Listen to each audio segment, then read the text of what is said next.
Hello students, welcome to my YouTube channel. आज हम start करें हमारा न्यू टॉपिक थर्मोडायनेमिक्स। हमने देखिए रिएजेंट कंप्लीट करवा दिया और मैंने उसके प्रीवियस ईयर के 2 लेक्चर भी मैंने उसमें डाल दिए। ठीक है, आज हम स्टार्ट करें हमारा थर्मोडायनेमिक्स।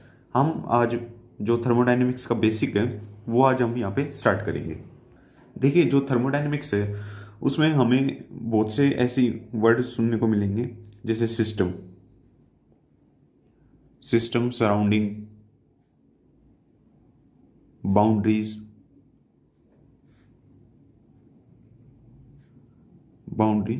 इस टाइप के हमें वर्ड सुनने को मिलेंगे। देखिए, सबसे पहले हमारे पास सिस्टम क्या होते हैं। सिस्टम हमारे पास, देखिए सिस्टम से जानने से पहले हम स्टार्ट करेंगे हमारा थर्मोडायनेमिक्स होता क्या है। देखिए, थर्मोडायनेमिक्स में हम डील करते हैं, ठीक है, हीट के बारे में, heat, work and temperature and their relative energy. ठीक है, इस टाइप से हम उसका डील करते हैं। And their relative energy, relative to energy. देखिए, हमारे पास सिस्टम होता क्या है। ठीक है, हमने स्टार्ट किया था कि हमारा सिस्टम होता क्या है। सिस्टम हमारे पास वो होता है जिसके अंदर हम अपना वर्क करते हैं, ठीक है, या फिर अपनी रिएक्शन कर रहे हैं, ठीक है, उसको क्या बोलते हैं हम, हमारा सिस्टम। ठीक है, और जो उसके अलावा हमारे पास जो भी स्पेस होगा वो क्या होगा, हमारे पास सराउंडिंग। ठीक है, और इन दोनों को जो सेपरेट करेगा, ठीक है, सिस्टम और सराउंडिंग को जो सेपरेट करेगा वो क्या होगा, हमारे पास बाउंड्री। देखिए, सिस्टम हमारे पास कितने टाइप के होते हैं। सिस्टम हमारे पास 3 टाइप के होते हैं। ओपन सिस्टम, ठीक है, क्लोज सिस्टम, उसके बाद हमारे पास आइसोलेटेड सिस्टम। देखिए, ओपन सिस्टम क्या होगी, इसमें हमारे पास exchange of both matters and heat. देखिए, जिसके अंदर हमारे पास मैटर और हीट दोनों का एक्सचेंज हो जाए वो क्या है, हमारे पास ओपन सिस्टम। अगर मैं ओपन सिस्टम की बात करूं तो जैसे हमारे पास हमारी खुद की बॉडी, ठीक है, ह्यूमन बॉडी, ये क्या है, एक एग्जाम्पल है। जैसे देखिए, हम सांस लेते हैं, ठीक है, सांस के साथ हमारे पास हम CO2, ठीक है, और कुछ वाटर मॉलिक्यूल और जो अदर गैस है, ठीक है, वो भी क्या करते हैं, हम रिलीज करते हैं। साथ में हम क्या करते हैं, हीट भी रिलीज करते हैं। ठीक है, तो हमारी जो बॉडी है वो क्या है, एक ओपन सिस्टम है। ठीक है, क्लोज सिस्टम की बात करूं तो क्लोज सिस्टम में हमारे पास exchange of heat only, exchange of heat only, जिसके अंदर हमारे पास सिर्फ हीट का एक्सचेंज हो, वो क्या है, हमारे पास क्लोज सिस्टम। अगर क्लोज सिस्टम की बात करूं तो जैसे हमारे पास प्रेशर कुकर है, ठीक है, जब तक उसके अंदर से गैस हम नहीं निकालते तब तक वो क्या है, हमारे पास एक क्लोज सिस्टम है। उसके अंदर से ना तो हमारे पास वाटर वेपर है बाहर हो रहे हैं, तो क्या हो रहा है, उसमें सिर्फ हमारे पास एक्सचेंज ऑफ हीट हो रही है। ठीक है, अगर उसके आसपास हम अगर अपना हाथ रखेंगे तो हमें हीट महसूस होगी। ठीक है, तो वो हमारे पास क्या, एक क्लोज सिस्टम का एग्जाम्पल है। अगर बात करूं आइसोलेटेड सिस्टम की, नो एक्सचेंज, यहां पे हमारे पास कोई भी एक्सचेंज नहीं होगा। अगर इसका एग्जांपल लूं, इसका एग्जांपल हमारे पास, अगर सबसे अच्छा एग्जांपल लेना चाहें तो वो है हमारे पास यूनिवर्स। देखिए, यूनिवर्स क्या है हमारे पास, यूनिवर्स में ना तो हम हीट का एक्सचेंज कर पा रहे हैं, ठीक है, ना यूनिवर्स से बाहर कुछ भी नहीं जा रही, ना वहां से बाहर से अंदर आ पा रहे हैं। ठीक है, तो ना तो हमारे पास वहां पे मैटर का एक्सचेंज हो रहा है, ना ही हीट का एक्सचेंज हो रहा है। जो भी हमारे पास ये रिएक्शन वगैरह हो रही है वो सारी हमारे पास यूनिवर्स के अंदर हो रही है। यहाँ पे ना तो हमारे पास मैटर का एक्सचेंज हो रहा है, ना ही हीट का एक्सचेंज हो रहा है। तो ये हमारे पास क्या है, एक अच्छा एग्जाम्पल है आइसोलेटेड सिस्टम का। दूसरा अगर लेके चलूँ तो हमारे पास थर्मस, जो हमारे पास थर्मस होते हैं, देखिए उसके अंदर हम क्या करते हैं कि सर्दियों में क्या करते हैं, हम उसके अंदर पानी, गर्म पानी डाल लेते हैं। ठीक है, तो उससे क्या होता है, हमारे पास वो काफ़ी देर तक उसके अंदर वो गर्म पानी रहता है उसके अंदर। तो किस वजह से रहता है, क्योंकि वहाँ पे ना तो हमारे पास मैटर एक्सचेंज हो रहा है, ना ही वहाँ पे हीट एक्सचेंज हो रही है। इस वजह से वहाँ पे जो अंदर पानी है वो क्या है, वहाँ पे उसका टेम्परेचर वैसा का वैसा वहीं पे बना हुआ है। ठीक है, तो ये क्या है, हमारे पास एग्जाम्पल है आइसोलेटेड सिस्टम का। देखिए, उसके बाद आता है हमारे पास बाउंड्री। बाउंड्री हमारे पास किस टाइप की होती है, बाउंड्री एक तो हमारे पास रियल, ठीक है, एक रियल बाउंड्री, एक हमारे पास इमेजिनरी बाउंड्री। देखिए, रियल बाउंड्री में हमारे पास जैसे मैंने क्या लिया, एक बीकर लिया, ठीक है, तो बीकर क्या है हमारे पास, सिस्टम है, ठीक है, जो भी हमारे हम उसके अंदर काम कर रहे हैं वो हमारे क्या बन गया, एक सिस्टम, ठीक है, तो उसकी क्या है, एक बाउंड्री है, ठीक है, उसकी क्या है, एक वॉल है। जैसे मैं किसी रूम में बैठा हुआ हूँ, ठीक है, तो वो रूम क्या है, एक मेरा सिस्टम, ठीक है, और जो उसकी दीवारें हैं वो क्या है, उसकी बाउंड्री, ठीक है, वो क्या होती है हमारे पास, रियल बाउंड्री, ठीक है। इमेजिनरी बाउंड्री क्या होती है, जो मेरे पास इमेजिनरी बाउंड्री है वो एक्चुअल में होगी क्या है, जैसे मेरे पास ये क्या है, कोई भी एक इक्विपमेंट है, ठीक है, इसमें क्या है हमारे पास, वाटर, ठीक है, ये क्या है हमारे पास, सिस्टम, और ये जो इसके बाहर का है, ठीक है, ये क्या है हमारे पास, सराउंडिंग, ये हमारे पास क्या है, इसका सराउंडिंग, ठीक है, ये क्या है हमारे पास, ये हमारे पास है इसकी रियल बाउंड्री, रियल बाउंड्री, ठीक है, जो हमारे पास सिस्टम और सराउंडिंग को सेपरेट कर रही है, और जहां से हमारे पास लिक्विड अंदर, ठीक है, अंदर जा रहा है, और जहां से हमारे पास बाहर आ रहा है, ठीक है, मीन्स उसका मुंह, वो क्या है हमारे पास, इमेजिनरी बाउंड्री, इमेजिनरी बाउंड्री। देखिए हमने यहाँ पे क्या मानना है, हमने ये माना है कि जो इसका हमारे पास ये सिस्टम था, ठीक है, इसकी यहाँ पे भी क्या है, एक बाउंड्री है, ठीक है, हमने जैसे इसकी क्या मान रखी है कि हाँ, ये हमारे भी यहाँ पे भी हमारे पास क्या है, एक सिस्टम है, ठीक है, तो इसको भी क्या मान रखा है हमने, बाउंड्री मान रखा है, तो इस टाइप की बाउंड्री को क्या बोलेंगे हम, इमेजिनरी बाउंड्री। देखिए उसके बाद आते हैं हमारे पास प्रॉपर्टीज। प्रॉपर्टीज क्या होती है, जैसे कोई भी हमारे पास सब्सटेंस है, ठीक है, उसका हमें बताना है कि वो किस टाइप का हमारे पास सब्सटेंस है, तो उसको डिफाइन करने के लिए जो हमारे पास क्वांटिटीज होती है, ठीक है, उसको क्या बोलते हैं हम, प्रॉपर्टीज। देखिए हमने हर चीज का मेजरमेंट करने के लिए एक टाइप से एक यूनिट डिसाइड की है, जैसे हमारे पास अगर मास, ठीक है, मास क्या है हमारे पास, एक प्रॉपर्टी है, ठीक है, उसको डिफाइन करने के लिए केजी यूज किया है, वॉल्यूम के लिए हमने लीटर यूज किया है, ठीक है, तो इस टाइप से हमारे पास क्या होती है, हर जो सब्सटेंस है उसकी डिफरेंट टाइप की प्रॉपर्टीज होती है, ठीक है, जैसे हमारे पास प्रॉपर्टीज में क्या, मास आ गया, वॉल्यूम आ गया, रेजिस्टेंस आ गया, ठीक है, कंडक्टेंस आ गया, एंट्रोपी आ गया, हीट कैपेसिटी, ठीक है, टेम्परेचर, प्रेशर, और पीएच, विस्कोसिटी, रिफ्रैक्टिव इंडेक्स, ये सब हमारे पास क्या है, प्रॉपर्टीज है, ठीक है, तो इन्हीं को हमने क्या किया है, डिसाइड, इनको डिवाइड किया है टू पार्ट्स में, ठीक है, एक हमारे पास क्या होती है, एक्सटेंसिव प्रॉपर्टी, और एक क्या होती है हमारे पास, इंटेंसिव प्रॉपर्टी। देखिए सबसे पहले आती है हमारे पास intensive property, property which depend upon amount of substance, properties which depend on, which depends upon the amount of substance, जो अमाउंट ऑफ सब्सटेंस पे डिपेंड करे वो क्या है हमारे पास, एक्सटेंसिव प्रॉपर्टी, ठीक है, और जो हमारे पास अमाउंट ऑफ सब्सटेंस पे डिपेंड ना करे वो क्या है हमारे पास, इंटेंसिव प्रॉपर्टी, ठीक है, नॉट डिपेंड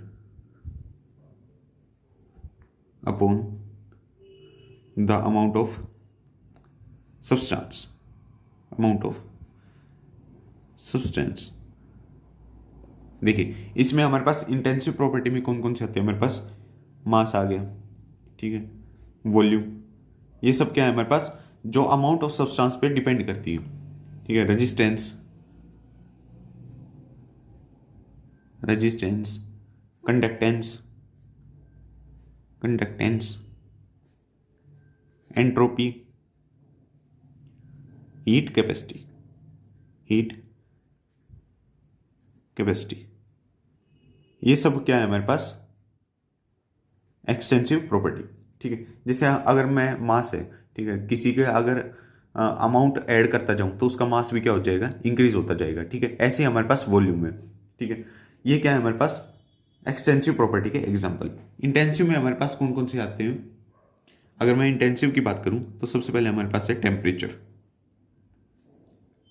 ठीक है, टेम्परेचर हमारे पास क्या है, intensive property, pressure, EMF, pH, viscosity, और उसका रिफ्रैक्टिव इंडेक्स, रिफ्रैक्टिव इंडेक्स। देखिए अगर मैं इंटेंसिव प्रॉपर्टी की बात करूं तो उसमें क्या है हमारे पास, जो अमाउंट ऑफ सब्सटेंस पे डिपेंड नहीं करती, जैसे हमारे पास टेम्परेचर है, देखिए एक छोटा सा एग्जांपल ले लीजिए, जैसे अभी सर्दियां चल रही हैं तो हम क्या करते हैं कि एक बाल्टी में गर्म पानी रख लेते हैं, ठीक है, और एक बाल्टी में हम रख लेते हैं हमारा ठंडा पानी, ठीक है। एक में क्या है हमारे पास कोल्ड वाटर और एक में हमारे पास हॉट वाटर, ठीक है। अगर मैंने ये मान लिया कि हमारे पास क्या है 10 लीटर है, ठीक है, और ये कितना है हमारे पास 5 लीटर है, और अगर इसका टेम्परेचर मैं मान लूँ कोल्ड का ये मान लीजिए हमारे पास है 15 डिग्री सेल्सियस, ठीक है, और अगर हॉट का मान लूँ तो ये हमारे पास 40 डिग्री सेल्सियस, ठीक है। अगर मैं इन दोनों को ऐड करूँ आपस में, ठीक है, ये क्या है, अगर मैं इसको 10 ही मान लेता हूँ, ठीक है, इसको मैं 10 मान लेता हूँ, ठीक है। अगर मैं इन दोनों को ऐड करूँ तो क्या इनका जो टोटल, जब मैंने इसको ऐड किया तो हमारे पास कितना हो गया ये वाटर 20 ml, ठीक है। तो यहाँ पे क्या इसका टेम्परेचर ऐड हो जाएगा, नहीं ये ऐड नहीं होगा, ठीक है। अगर मैं इसका टेम्परेचर निकालूंगा तो ये हमारे पास अगर 40 + 15, ठीक है, कितना आ गया 5 और ये 5, ठीक है, इसका 55 डिग्री सेल्सियस नहीं होगा, ठीक है। इसका टेम्परेचर क्या होगा कम हो जाएगा, ठीक है। कितना कम होगा वो डिपेंड करेगा कि हमने कितने अमाउंट में ऐड किया है, ठीक है। तो यहाँ पे हमारे पास जो टेम्परेचर है, ठीक है, वो क्या है हमारे पास आपस में ऐड नहीं हो सकता, ठीक है, वो हमारा अमाउंट पे डिपेंड नहीं करता, ठीक है। तो टेम्परेचर हमारे पास क्या है इंटेंसिव प्रॉपर्टी, ऐसे हमारे पास प्रेशर है, ठीक है, पीएच है, पीएच में क्या है, जैसे अगर हम थोड़े अमाउंट का पीएच लेंगे वो भी उतना ही आ गया, अगर हम उसका अमाउंट अगर बढ़ा देंगे, ठीक है, अगर किसी भी सॉल्यूशन का अमाउंट बढ़ा के उसका पीएच नोट करेंगे तब भी पीएच उतना ही आएगा, ठीक है। तो यहाँ पे जो पीएच है वो भी हमारे पास अमाउंट पर डिपेंड नहीं करती, ठीक है, इस वजह से हमारे पास क्या है इंटेंसिव प्रॉपर्टी। देखिए अगर हमारे पास किसी भी प्रॉपर्टी के आगे अगर मोलर या फिर स्पेसिफिक टाइप का वर्ड लग जाए तो वो हमारे पास क्या हो जाएगी इंटेंसिव प्रॉपर्टी हो जाएगी। जैसे हमारे पास क्या है हीट कैपेसिटी है, हीट कैपेसिटी हमारे पास क्या है एक्सटेंसिव प्रॉपर्टी, ठीक है, ये एक्सटेंसिव प्रॉपर्टी है हमारे पास। अगर मैं इसकी जगह क्या यूज करूं specific specific heat capacity, specific heat capacity, ठीक है, या फिर मैं यूज करूं molar heat capacity, molar heat capacity, तो ये हमारे पास क्या है एक इंटेंसिव प्रॉपर्टी, ठीक है, ये क्या है हमारे पास इंटेंसिव प्रॉपर्टी, ठीक है। तो हम जब भी कोई भी हमारे पास एक्सटेंसिव प्रॉपर्टी है उसके अगर आगे स्पेसिफिक या फिर मोलर लगा देंगे तो हमारे पास क्या हो जाएगी इंटेंसिव प्रॉपर्टी हो जाएगी, ये ठीक है, ये एक याद करने का तरीका है। देखिए अगर मैं दो इंटेंसिव प्रॉपर्टी का रेशियो लूँ, ठीक है, तो वो क्या हो जाएगा हमारे पास extensive property, sorry intensive property, ठीक है। अगर मैं रेशियो लेता हूँ किसका, ratio of to extensive property quantity is always intensive, वो ऑलवेज क्या होगी हमारे पास इंटेंसिव प्रॉपर्टी होगी, ठीक है। जैसे अगर मैं एग्जांपल लेके चलूँ मास है, मास हमारे पास क्या है एक इंटेंसिव प्रॉपर्टी, ठीक है, और मैं वॉल्यूम लेके चलता हूँ, वॉल्यूम भी क्या है मेरे पास एक इंटेंसिव प्रॉपर्टी। दोनों का डिवाइड करेंगे तो हमारे पास क्या देता है ये मास डिवाइड बाय वॉल्यूम, वो हमारे पास क्या होती है डेंसिटी, ठीक है, और डेंसिटी हमारे पास क्या है एक इंटेंसिव प्रॉपर्टी, डेंसिटी हमारे पास क्या है एक इंटेंसिव प्रॉपर्टी, ठीक है। तो हमारे पास अगर हम रेशियो लेंगे किसी भी इंटेंसिव प्रॉपर्टी का, ठीक है, वो हमें क्या देगी, सॉरी एक्सटेंसिव प्रॉपर्टी का, वो क्या देगी हमें इंटेंसिव प्रॉपर्टी। देखिए उसके बाद आता है हमारे पास यूनिट कन्वर्जन, यूनिट कन्वर्जन।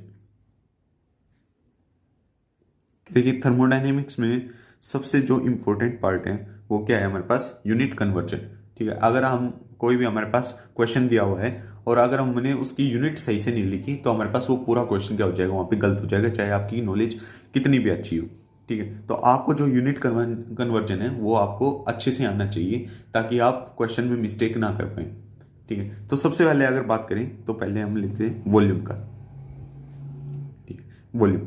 देखिए अगर 1 मीटर क्यूब है मेरे पास तो वो किसके इक्वल होता है हमारे पास 1000 लीटर के इक्वल, ठीक है, वो किसके इक्वल होता है हमारे पास 1000 लीटर के।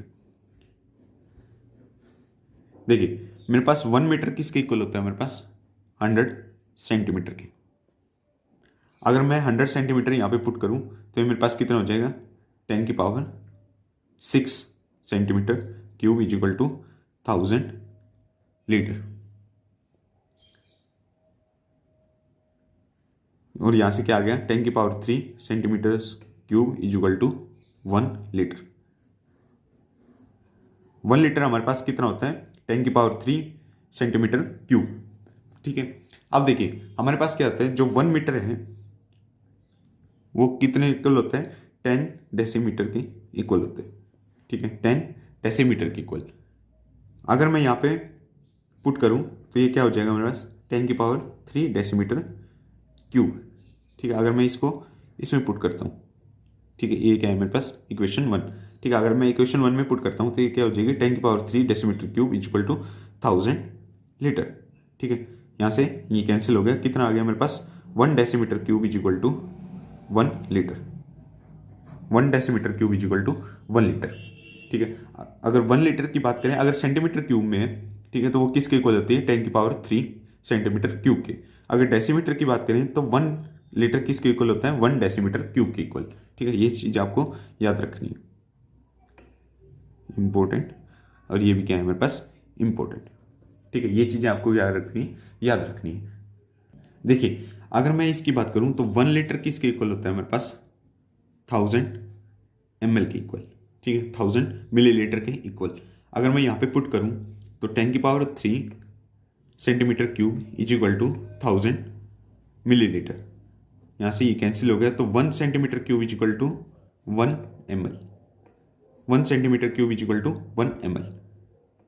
ये भी आपको क्या रखना है, याद रखना है कि 1 सेंटीमीटर क्यूब है वो किसके इक्वल होता है मेरे पास, 1 ml के इक्वल होता है।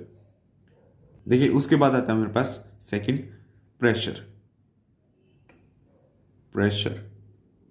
प्रेशर क्या होता है मेरे पास, pressure is equal to force upon area. Force upon area, force क्या होता है मेरे पास, न्यूटन, और एरिया क्या होता है, मीटर क्यूब। ठीक है, ये हम उसकी ऐसा यूनिट लेके चलते हैं। ठीक है, तो हमारे पास न्यूटन पर मीटर स्क्वायर क्या हुआ, पास्कल के इक्वल हुआ।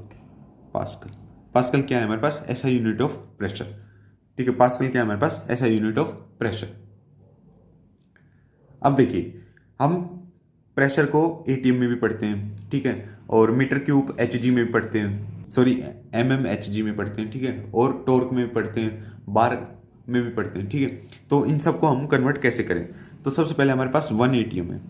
1 ATM is equal to 101325 newton पर मीटर क्यूब और पास्कल। ठीक है, हमारे पास क्या होगा, अगर मैं इसको शॉर्ट में लिखूँ, 1 ATM is equal to 101325 pascal. ठीक है, जो हमारे पास 1 एटीएम है वो हमारे पास इतने पास्कल के इक्वल होता है। ठीक है, अगर मैं इसको और शॉर्ट में लिखना चाहूँ तो 101.325 के पास्कल। ठीक है, ये क्या है हमारे पास, किलो पास्कल।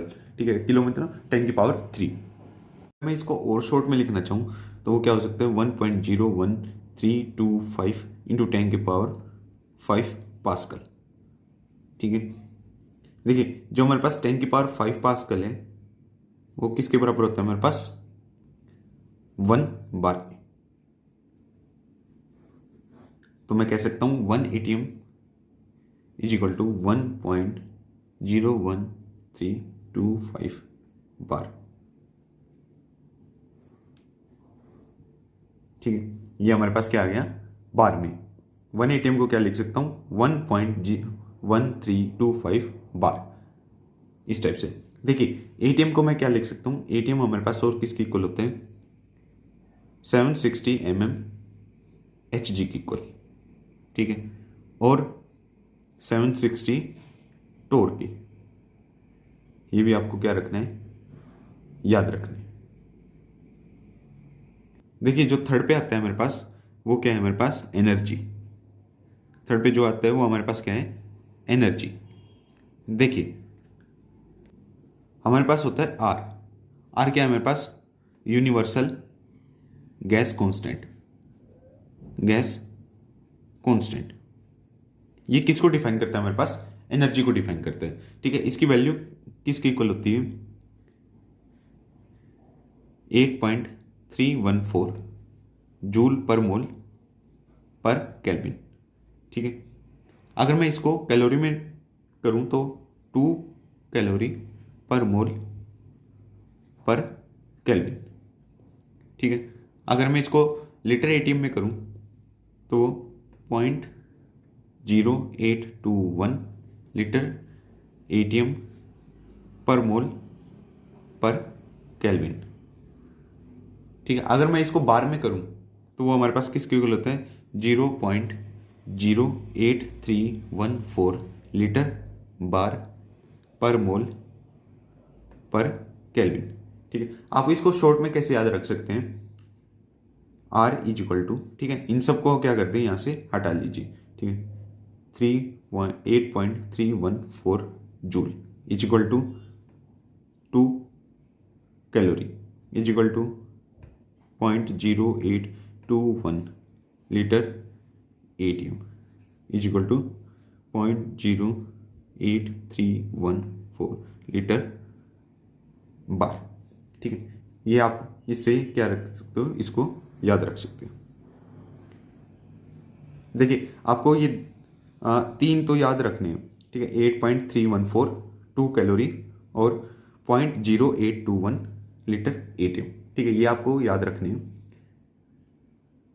देखिए अगर मैं यहाँ पे एक क्वेश्चन करके दिखाऊँ आपको, मेरे पास क्या दिया हुआ है 20 जूल और मुझे इसको किस में कन्वर्ट करना है, मेरे पास कैलोरी में। ठीक है, देखिए मेरे पास क्या है 20 जूल, मुझे क्या करना है जूल को यहाँ से क्या करना है कैंसिल करना है और वहाँ पे क्या ऐड करना है मेरे पास कैलोरी। तो मैं इसको कैंसिल कब कर सकता हूँ, जब मैं इसको जूल से क्या कर दूँ डिवाइड कर दूँ। तो मैं इसको किससे डिवाइड करूँ 8.314 जूल से। ठीक है, और मैं जब कैलोरी कब ऐड कर सकता हूँ, जब मैं इसको मल्टीप्लाई कर दूँ किससे 2 कैलोरी से।